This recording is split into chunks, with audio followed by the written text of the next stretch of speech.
بسم الله الرحمن الرحيم. السلام عليكم أيها الإخوة والأخوات ورحمة الله وبركاته.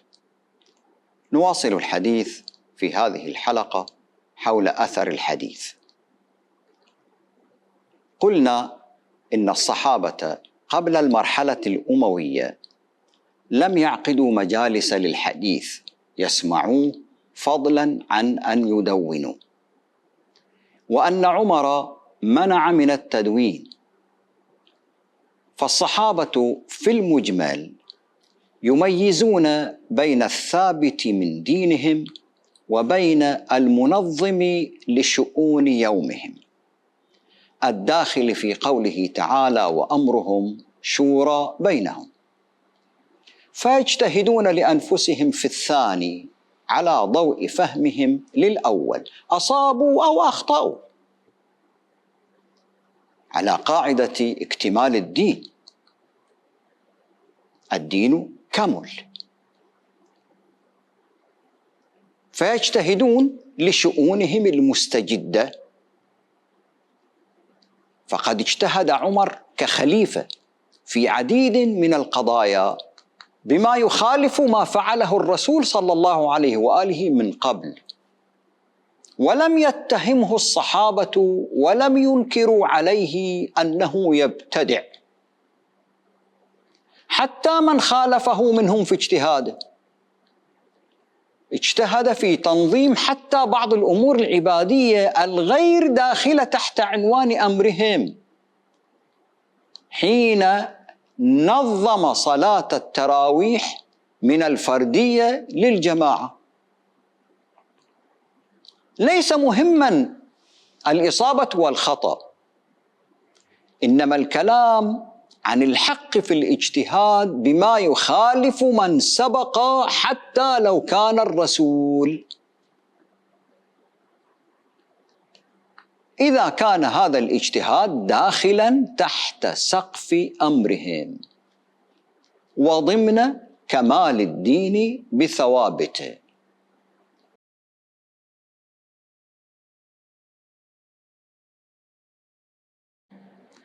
الصحابة باجتهادهم لا يزيدون إضافة للدين تكمله، فالنبي صلى الله عليه وآله فارقهم وقد اكتمل الدين. اليوم أكملت لكم دينكم. وإنما هي اجتهادات لا قدسية لها ولا ثبات، هكذا على عكس ما ذهب إليه الخلف من سلفية قيدت عقول أجيال المسلمين كلها باجتهادات وآراء من سلف.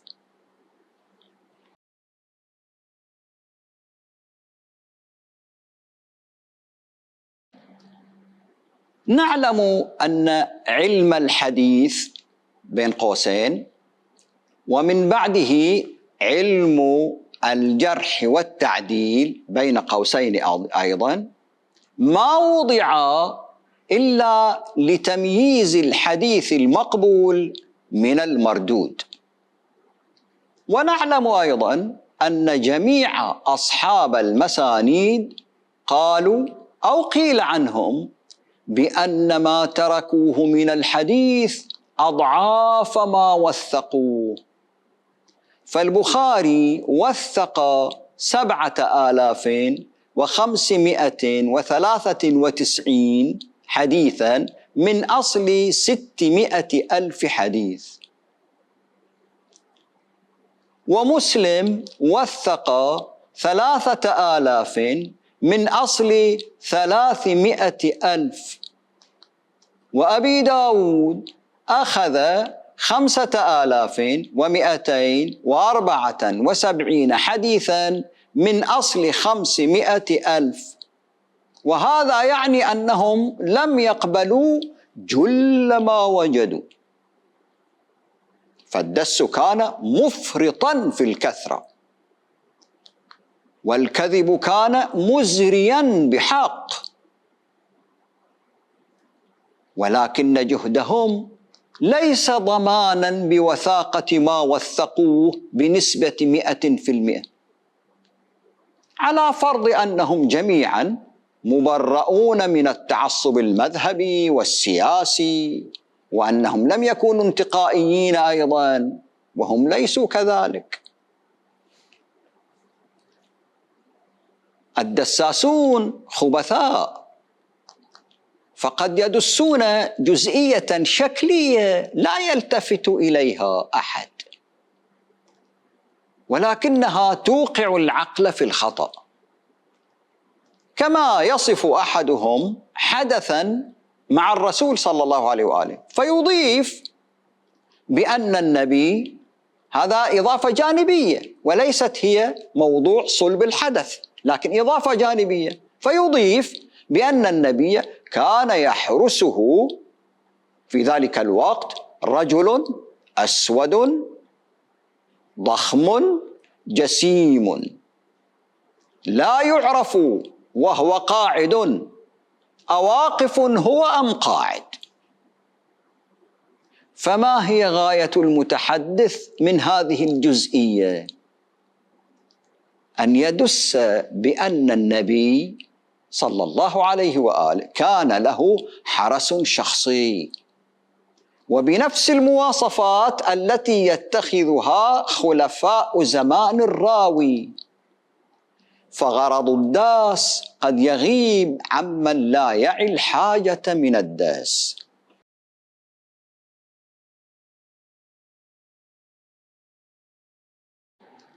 نعلم أن ما عرف بعلم الحديث وعلم الجرح والتعديل بدأ مدمجين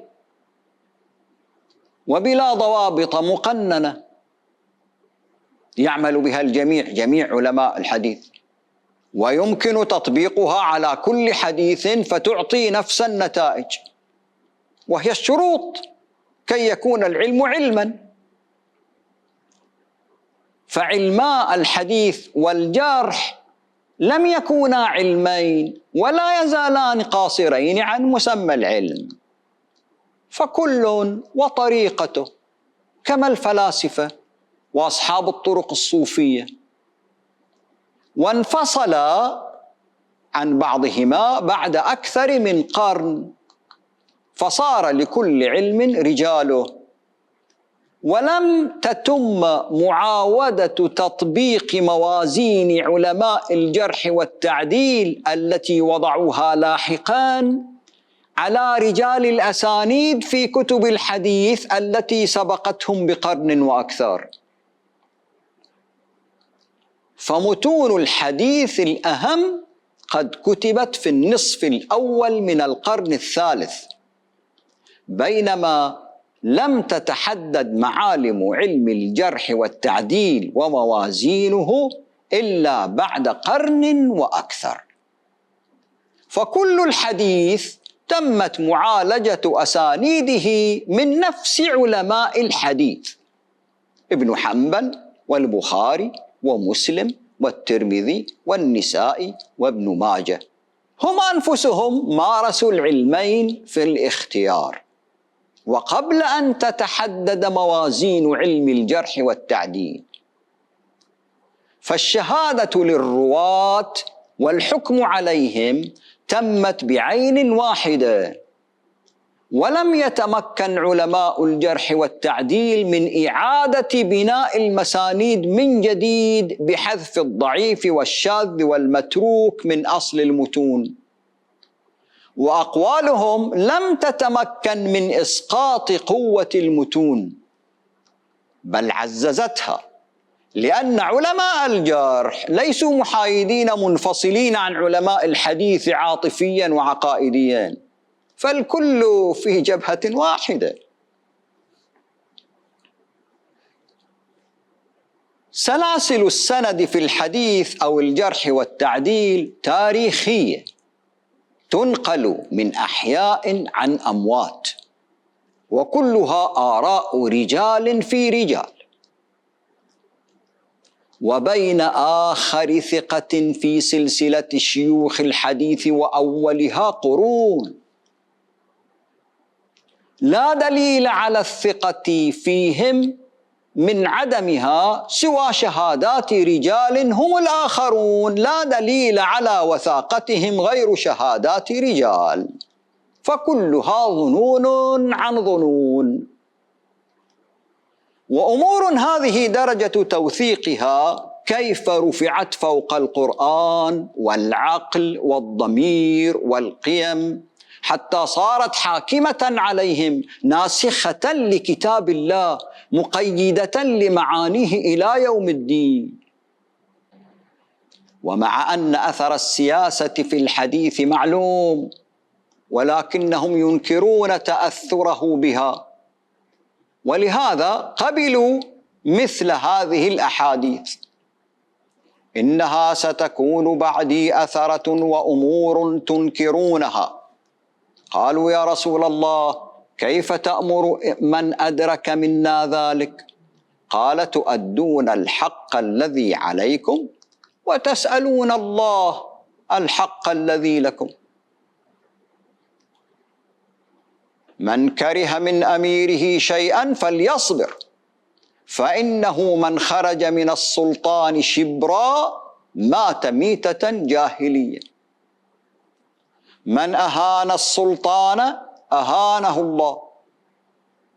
يكون بعدي أئمة لا يهتدون بهداي كاش ولا يستنون بسنتي، وسيقوم فيهم رجال قلوبهم قلوب الشياطين في جثمان إنس. قال: قلت: كيف أصنع يا رسول الله إن أدركت ذلك؟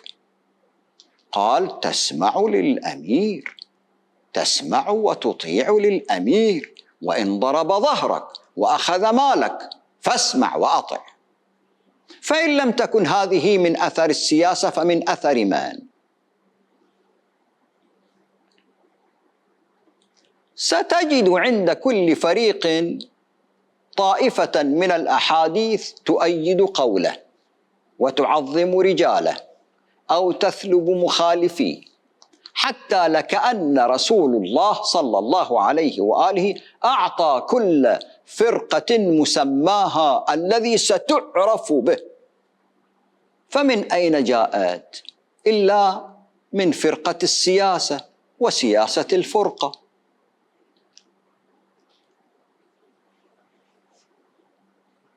ضبط المسانيد يقتضي جرح وتعديل. ضبط المسانيد يقتضي جرح وتعديل رجالها، أي اغتيابهم. فكيف يؤسس الدين على ارتكاب كبيرة؟ قالوا: للضرورات أحكام. نعم، ما الذي جعل الغيبة ضرورة لقيام الحق؟ أليس المنهج الذي نهجتموه؟ أليس من طريق طاهر لمعرفة دين الله غير الغيبة؟ أجعل الله طاعته من حيث معصيته؟ فالغيبة إدام علماء الحديث: فلان ضعيف، متروك، منكر. هاي كلها عبارات التقييم، الشهادات. فلان ضعيف، فلان متروك، فلان منكر، فلان ليس بثقة ولا مأمون، فلان كذاب، فلان يحدث بالمناكير، فلان نكرة، فلان لا يعجبني حديثه، فلان مدلس.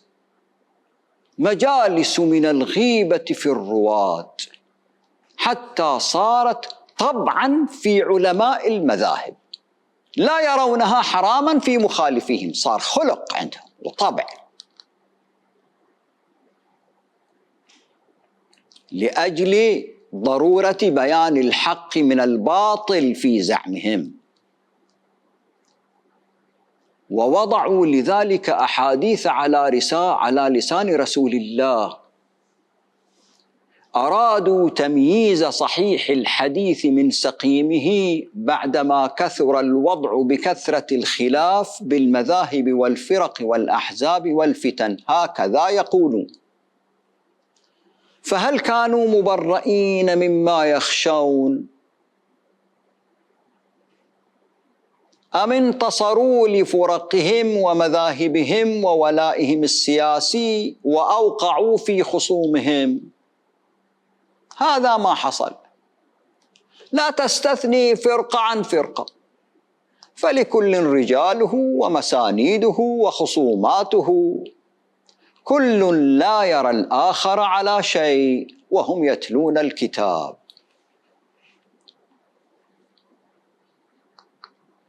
المرفوع والموقوف والمقطوع هذه عناوين لأصناف من الأحاديث.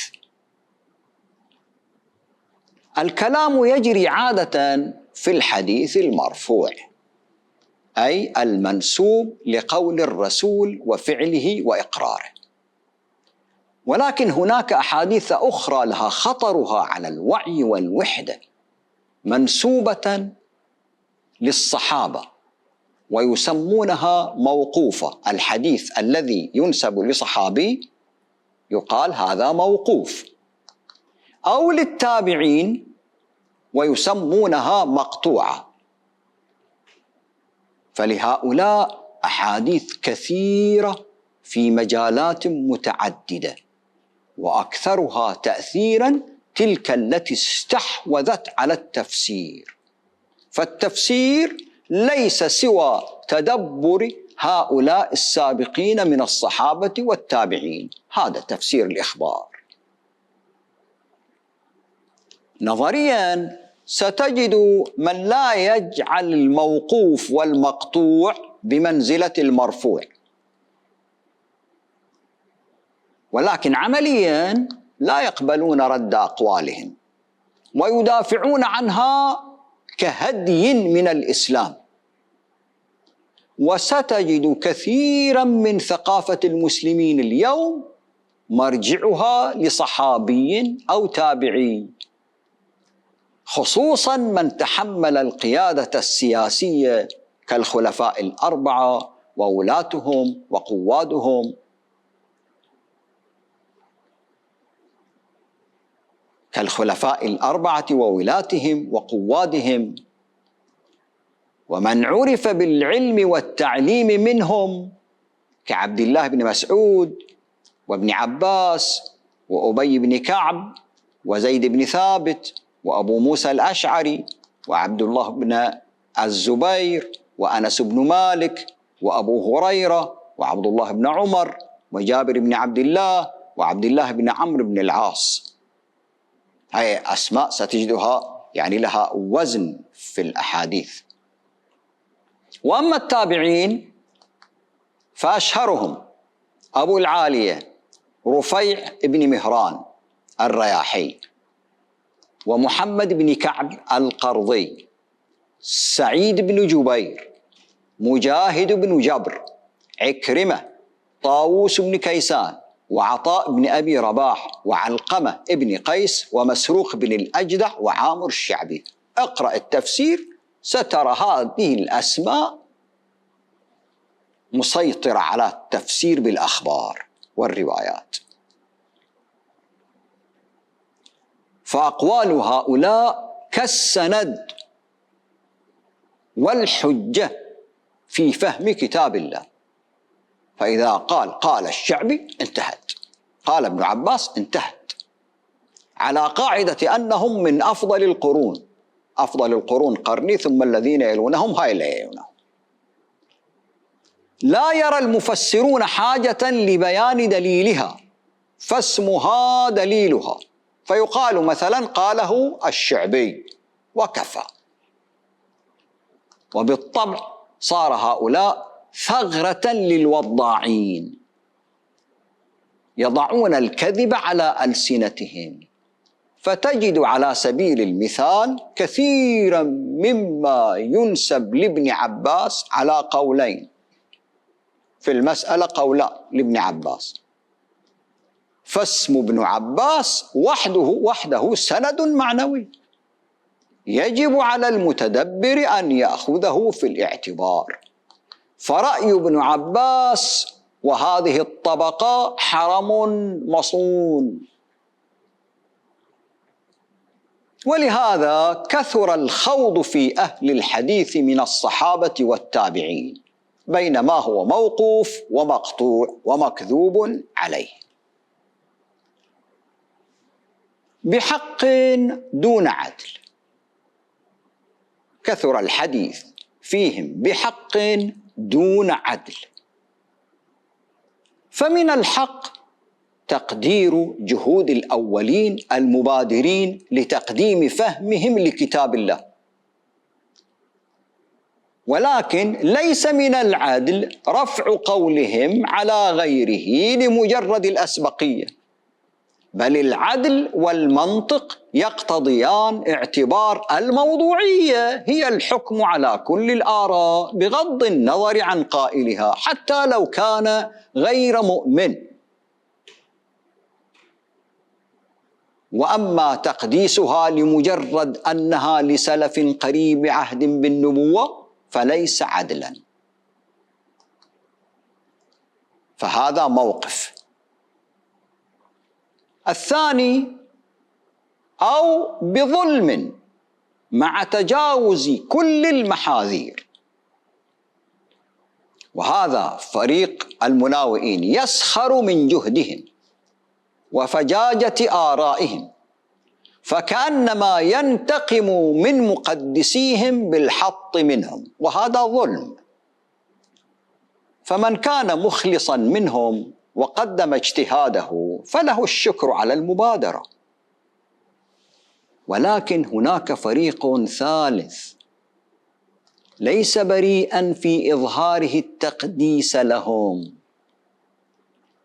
وإنما بقصد طمس الحقيقة، لأنهم حينما وضعوا على ألسنتهم أو أن هؤلاء تكلموا بما يخدمهم ويطمس الحقيقة، فالراغبون في طمس الحقائق قدسوهم لأجل طمس الحقائق وإعاقة التقدم العلمي للأمة الناشئة في كثير من الأحيان. وهم غالبا أصحاب الدس الكاذب من أهل السياسة وأهل الفرق والمذاهب، ذلك أنهم وضعوا على ألسنتهم كثيرا مما يخدمهم، وهي كلها عبارة عن مجموعة مشاكل سياسية متحيزة تصادر حق الناس في أن تنظر لنفسها. خلاص قاله فلان، اسكت أنت، وما أنت وفلان. يريدون مصادرة حق الناس في أن تنظر لنفسها في كتاب ربها ولحياتها ومستقبلها، وتغتال العقل في أن يتحرر وينظر. وكلها ذات أثر ضار عقائدي. هذا دين؟ فهي التي رسخت عناصر الفرقة وبدلت هوية الدين من الإسلام الموحد للمذهب المفرق، وغيرت الوجهة الواحدة المفروض أمة واحدة إلى وجهات متعددة، سنة، شيعة، إباضية، علوية. ذلك ما سالت على أثره الدماء وتفرقت الأمة، فأصبح من الصعب على الناس أن تتقبل أي تفسير لكلام الله إلا من خلال مجموعة متحيزة ضد الموضوعية، محتارة بين الظن واليقين، ما في شيء واضح، قيل قيل قيل، وعليك أن تلتزم بهذا القيل في حركة آلية تسير في دوامة مكملة لجسور الشتات العقائدي في الماهية والوجهة. فلكل مذهب وفرقة وجهة هو موليها، بدلا من وأينما كنتم فولوا وجوهكم شطرة. هذا ما يسمى بعلم الحديث، والذي من خلاله سرى دنس السياسة في الدين وعجنا في بعض، فأصبح الدين ممسوسا مسيسا موجها بدل أن يكون هو الموجه. فارتمت الأمة في أحضان التشرذم المنبوذ شرعا والفتن الممزقة للوحدة دينا، وتغولت الفرق على الناس باسم الدين الممسوخ ترتزق به، وبه تستبد بكل من ينادي بتطهير العقيدة من هذا الخطل الدنس، ومهما وضعوا له من قواعد علم الحديث وضوابط وقيود بزعم استخلاص الحقيقة من بين ركام الوضاعين من الأمويين والعباسيين وما تلاهم، فهو ليس بعلم، إذ هو قائم على المعصية الغيبة. ودائما المنتصر هو من يكتب التاريخ، ليس شهادة لله، وإنما سطوا على دين الله الجامع واحتكاره دون ما خشية من الله، وهو انتصار للهوى المذهبي على أنه دين الله مغمورا به. دين الله في مذهبنا، ما رأيت الإسلام إلا سنيا حنبليا شافعيا شيعيا جعفريا، هكذا كل فريق إباضيا. وفي مثل هذا الحال تكثر المزايدات ويكثر طلاب الدنيا والحظوة، ما دام الدين يدر. وأن هذه أمتكم أمة واحدة وأنا ربكم فاتقون، فتقطعوا أمرهم بينهم زبرا، كل حزب بما لديهم فرحون، فذرهم في غمرتهم حتى حين.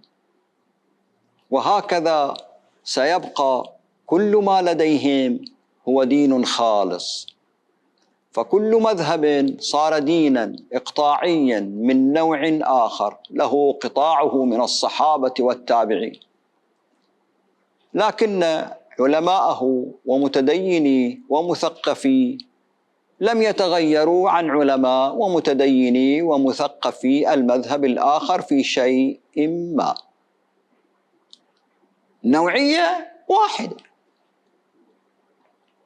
إلا في مزيد من النفرة والتخالف والتباعد والخوف من تحرك أحدهم دون أن يجدوا ما يرشد حركاتهم المتنافرة والمتبعثرة، ودون أن يسمحوا لأن يجري بينهم دين الله الواحد الذي يسع كل الناس وليس كل المسلمين. الكل يعرف أسباب الانقسام، ولكن الكل بدلا من أن يلغي هذه الأسباب تراه يتمسك بقناعات مبتذلة، فيكرر ما هو مكرر ويعمل بتلك الأسباب برغم قبح الانحطاط الظاهر. كل ذي عين يرى انحطاطنا، وهكذا ينقسم كل مقسم إلى ما لا نهاية، وتضيع طاقات الأمة جيلا بعد جيل هدرا مدرا، وهو نوع من أقذر أنواع المخدرات التي تمسخ العقل بكلمة.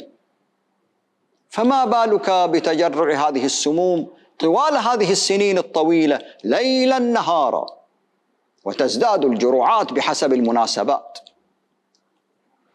نزداد هروبا من أنفسنا ومواجهتها. يا للمسلمين، هل هذا هو الدين؟ وهل هذه رؤيتكم للدين ووعيكم به؟ والسلام عليكم ورحمة الله وبركاته.